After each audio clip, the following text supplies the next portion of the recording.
तो इसके विषय में नानक साहब जी कहते हैं कि ना जाने काल की कर डारे और किस विध ढल जा पासावे और जिन्हां ते सिर ते मौत खुड़क दी उन्हां नूं केड़ा हासावे।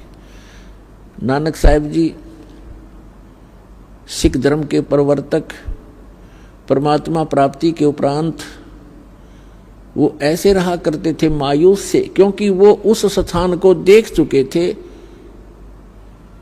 जहां पर हम पहले रहा करते थे। एक परम सुख में स्थल है और हम उसको छोड़कर इस गंदे लोक में फंस गए थे। अब जिसने वो स्थान देख लिया उसका मन यहां नहीं लगेगा,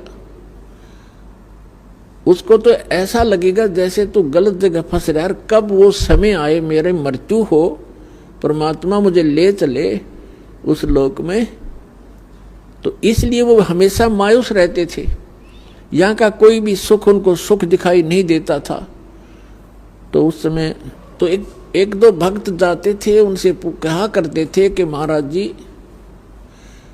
आप हमें कभी खुश नजर नहीं आते, आप मायूस मायूस से रहते हैं, इसका कारण बताइए। तो नानक साहब जी ने कहा था भाई ना जाने काल की कर डारे और किस विध ढल जा पासावे और जिन हाथे सिरते मौत खुड़क दी उन्हां केड़ा हासावे। कि हमें पता है, ये मालूम है कि कभी भी बिजली गिर जाएगी, ना जाने किन कारणों से हार्ट अटैक हो जा, कोई और रोग के कारण मृत्यु हो जा, दुर्घटना में हो जाए।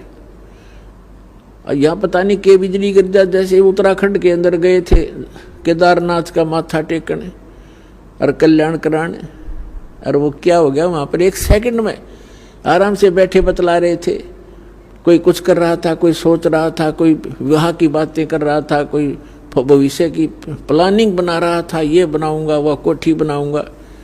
अरे 1 मिनट में बादल फट गया, इतना भयंकर फ्लड आएगी कि सब कुछ बहा दिया, उनकी नामो निशान नहीं।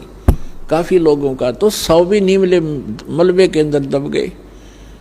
तो पुण्यात्मा इसे लोक में और नाचो गाओ और यहाँ के भविष्य की स्कीम और ये कोठी बनाने की बनाओ, तो भक्त नहीं हो, छींट नहीं लगी आपका भक्ति की। फिर तो नानक साहब जी कहते ना जाने काल की कर डारे और किस विध ढल जा पासावे और जिन आते सरते मौत खुड़क दी। 1 सेकंड का पता नहीं। कबीर साहब कहते ना जाने अगले सांस का आवण हो कि ना हो। तो उनको कैसा हंसा, वो क्या किस चीज पर हंसे। फिर उन्होंने पूछा क्या आप सदा ऐसे मायूस रहते हैं, क्या आप सदा ऐसे ही रहते हैं? कहते नहीं, साध मिले सड साधी हो